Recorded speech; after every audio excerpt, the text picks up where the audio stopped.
Hello नमस्कार दोस्तों। आज हमारे चैनल्स नेपाल इंजीनियर्स लोक सेवा चैनल पे बहुत ही important videos full concept of BBS के ऊपर बिगिनर्स के लिए लेके आया हुआ हूँ। इस वीडियो को पूरा देखने के बाद आपके लिए बीबीएस बार बेंडिंग शेड्यूल की कोई भी कंसेप्ट नई नहीं रहने वाली है, इसलिए वीडियोस को पूरा देखिए और जो चीज़ समझ ना आए उसे पॉज करके समझ सकते हो तो वीडियोस लास्ट तक देखिएगा। बीबीएस के रिलेटेड एक एक डाउट क्लियर होगा। Welcome to estimating and costing to civil engineers Nepal engineers Lok Sewa solution BBS full concept for beginners के लिए लेके आया हुआ हूँ। मैं अपना फेसबुक पेज का लिंक नीचे डिस्क्रिप्शन में रख दूंगा और आप उस डिस्क्रिप्शन पे जाके लाइक और फॉलो कर सकते हो ताकि नया नया अपडेट आपका उस पेज से मिलता रहेगा। तो मेरा फेसबुक का पेज का इंटरफेस जो है वो भी मैं इस वीडियो के इंटरफेस में मैं रख दिया हूँ। ये हमारा वीडियोस का और फेसबुक पेज का ये जो लोगो है ये आप सर्च कर सकते हो, नेपाल इंजीनियर्स सब इंजीनियर्स तथा असिस्टेंट इंजीनियर। और ऐसे ही कॉलम वगैरह का आप बीबीएस अगर देखना चाहते हो, जैसे कि ये सब है, ये डायरेक्टली आपको बिगिनर्स के लिए डायरेक्टली आपको समझना भी आ सकता है।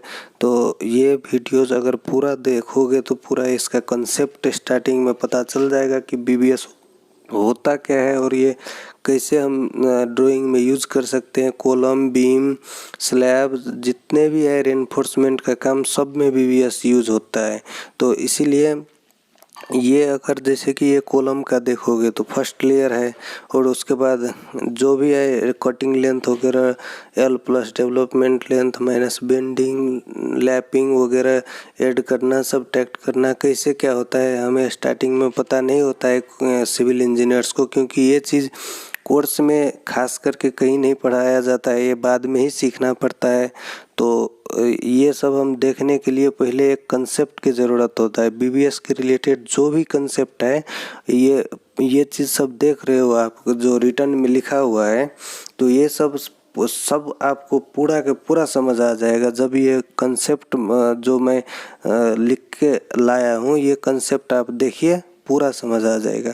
तो पॉइंट नंबर 1 पे चलते हैं, डायमीटर ऑफ रेनफोर्समेंट बार। सबसे पहले बार का साइज क्या क्या होता है, डायमेंशन क्या होता है ये आप देखिए।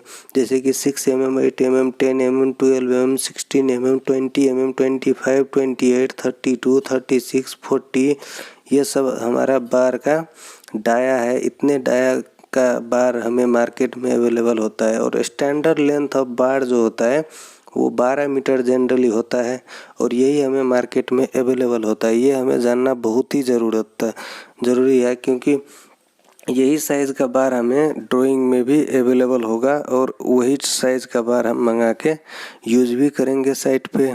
तो बीबीएस में भी यही साइज़ वगैरह लिखा होता है, कहीं पे डिनोटेशन फ़र्क रहता है, कहीं पे कुछ रहता है। तो वो डिनोटेशन भी हम इस वीडियो में लेके आया हुआ हूँ। नंबर ऑफ बार में कभी कहीं पे डिनोटेशन रहता है, कहीं पे एमएम में, कहीं पे इंच में। तो जैसे कि ये बार नंबर 3 रहेगा, बार नंबर 4 रहेगा, बार नंबर 5 रहेगा। तो ये इसका मतलब कैसे हमें पता चलेगा कि बार नंबर 3 कितने mm का कितने डाया का बार होगा, ये हमें पता कैसे चलेगा। तो जैसे कि नंबर ऑफ बार जो एस्ट्रिक 3 रहता है, ये बार नंबर रहता है। तो ये कितने mm के बराबर होता है ये मैं इसमें कैलकुलेशन करके भी लिख दिया हूँ।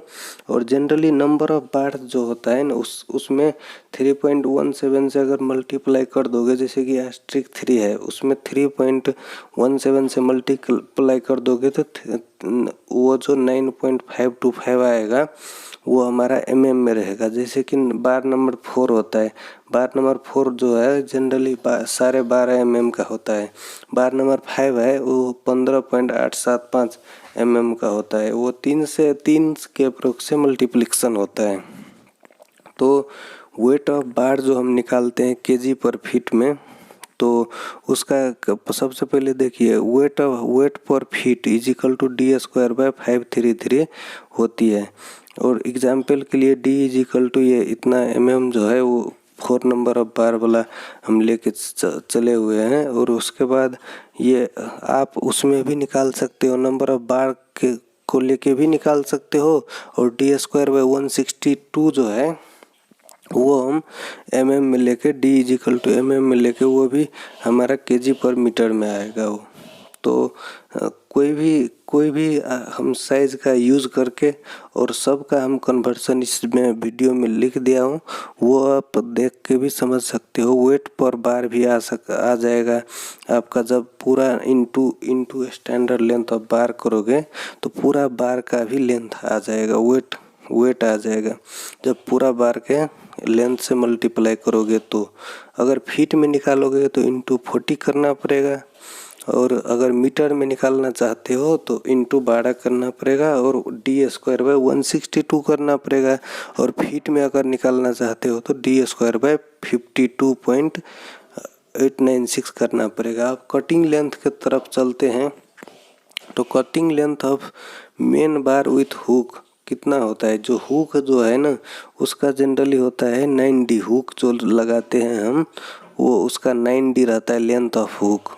जो डी है वो डायमीटर ऑफ बार है, और लेंथ ऑफ बार L क्या हो जाएगा इसमें? तो L तो बीच का लेंथ हो गया और दोनों साइड से हुक है तो 9d करके वो हम cutting length of bar with hook हम निकाल सकते हैं। अगर हमारा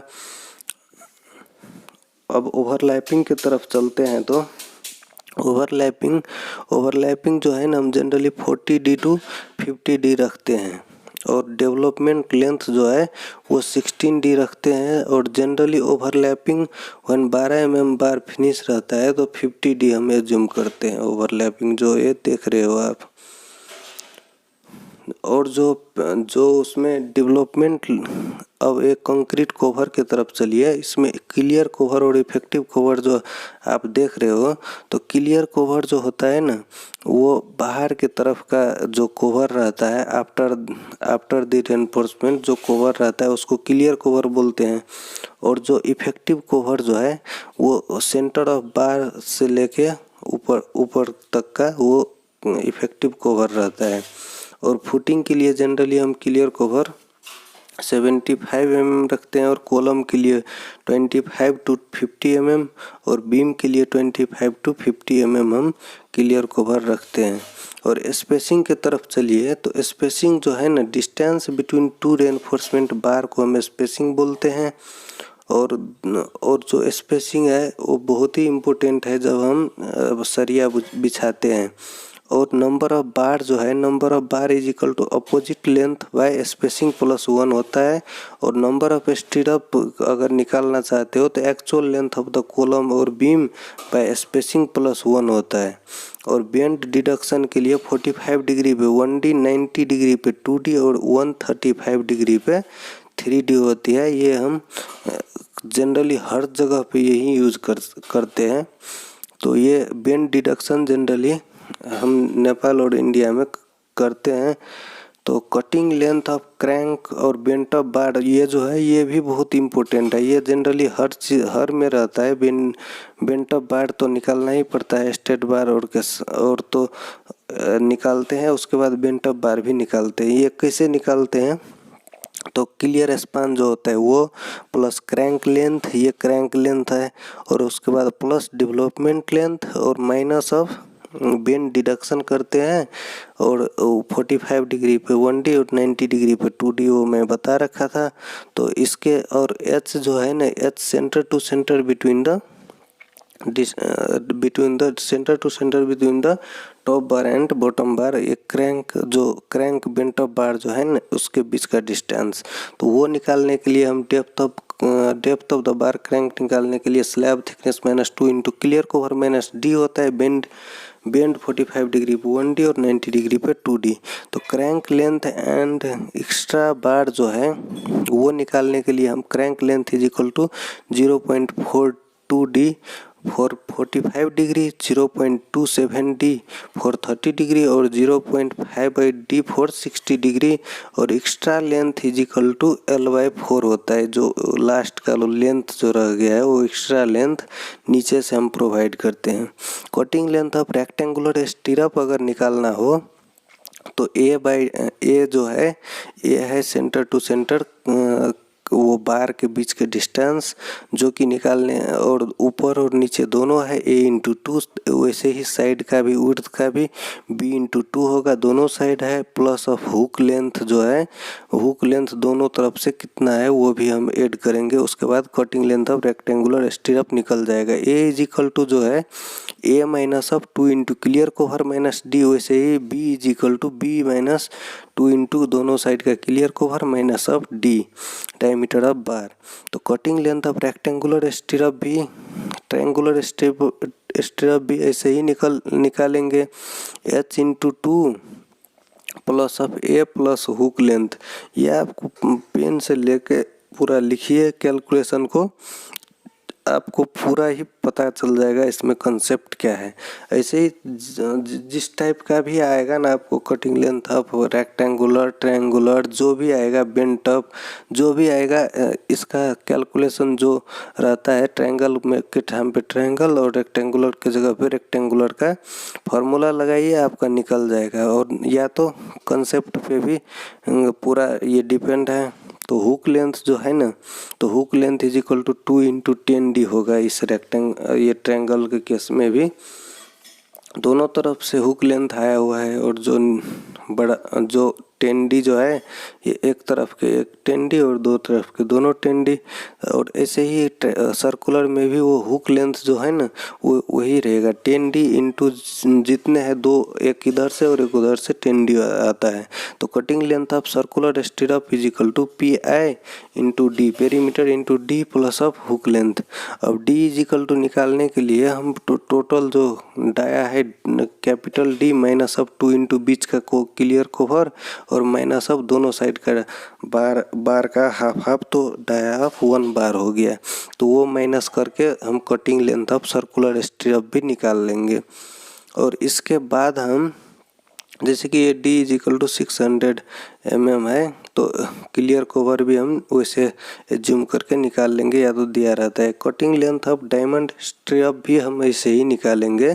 cutting length of diamond stirrup के लिए h/4 plus of hook length. h जो है x² plus y² to the power half, where x is equal to वही a का हाफ है, x इज इक्वल टू, और y is equal to b का half है।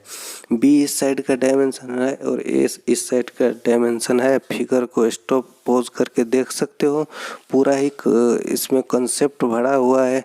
जितना भी बार बेंडिंग का कंसेप्ट है ना वो इस वीडियो में सारा आपको मिल जाएगा।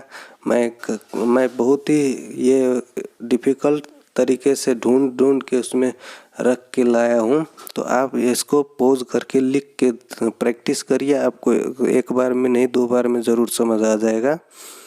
तो cutting length of diamond strip भी हम ऐसे ही निकालेंगे। तो आगे चलते हैं। इसका अब 23 नंबर पॉइंट जो है वो भी बहुत ही आसान है, आप पूरा देखिए, आपको पूरा ही समझ आ जाएगा। हुक लेंथ याद रखिएगा 10d, जितने वो 2 इंटू 10d हर जगह अप्लाई होगा, चाहे जो भी बार हो। और जो A और B है वो थोड़ा कंसेप्ट है, वो आप ध्यान से एक बार निकालिएगा, निकल जाएगा आपका। A is equal to A minus of 2 into clear cover minus of D, ऐसे ही B is equal to B minus 2 into clear cover minus D। तो आपका डायमंड का भी ऐसे ही निकल जाएगा। और A/2 is equal to x हम एज्यूम कर रखे हैं, आपको इसमें समझ आ जाएगा। आशा रखता हूँ ये वीडियोस आपको अच्छा लगा होगा। और इसके बाद जो भी आप बार बेंडिंग का वीडियो देखिएगा, ये जब प्रैक्टिस करके जो भी बार बेंडिंग का वीडियो देखिएगा आपको बिल्कुल ही नया नहीं लगने वाली। तो 24 नंबर पॉइंट में क्या है, चेयर जो हम बीच में प्रोवाइड करते हैं ना, ताकि वो ऊपर का लोड और नीचे को दोनों के बीच में राफ्ट में पकड़ में लाता है ये चेयर। और ये 2-2 मीटर पे जनरली रखते हैं। और कटिंग लेंथ ऑफ ये चेयर बार जो निकालते हैं, तो ये 2a प्लस 2d और प्लस b जो है ना वो ऊपर का वो बेस है ऊपर का, तो b is equal to 50d generally assume करते हैं। और a is equal to 2 into spacing plus of 50 होता है। 2 इंटू स्पेसिंग और प्लस 50, स्पेसिंग भी हमें उसमें प्रोवाइड रहता है। और फुटिंग रेनफोर्समेंट डिटेल अगर देखना चाहते हो तो ये generally D is equal to footing height minus of upper plus lower clear cover और plus of upper side main and distribution bar dia और plus of lower side main distribution bar, ये सब माइनस करके और बीच का जो distance है ना, आप इस फिगर के तरफ देख कर भी पता लगा सकते हो। और जो बीच का आपका हमारा ये बीबीएस फुल कंसेप्ट के ऊपर वीडियोस कैसा लगा आप ज़रूर कमेंट कीजिए। आप हमारे चैनल को शेयर और सब्सक्राइब करके हमें सपोर्ट कर सकते हो। थैंक्स, और बेल आइकन को प्रेस कीजिए।